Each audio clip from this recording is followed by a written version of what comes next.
կուսության հարց չենք քննարկում, քննարկում ենք լեգիտիմության հարց, որովհետև 356 թվականին տեղի ա ունեցել Աշտիշատի ժողովը, որը մեր եկեղեցու համար սահմանել է կուսակրոնության դաս, որը պետք է պահի եկեղեցու ավանդը և պետք է ղեկավարի եկեղեցին։ Ընդ որում հիմա կուսակրոն քահանաները իրենք ունեն վերադաս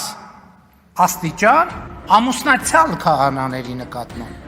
Հիմա ամուսնացյալ քահանաները ամուսնացած մարդիկ են և այսինքն ոչ մի վերապահում նրանց չկա, որովհետև իրենք իրենց ուխտը չեն խախտել։ Բայց այստեղ հարցը հետևյալն է, եթե նրանք մի մասը դե ֆակտո ամուսնացած է և այլն, և կուսակրոնության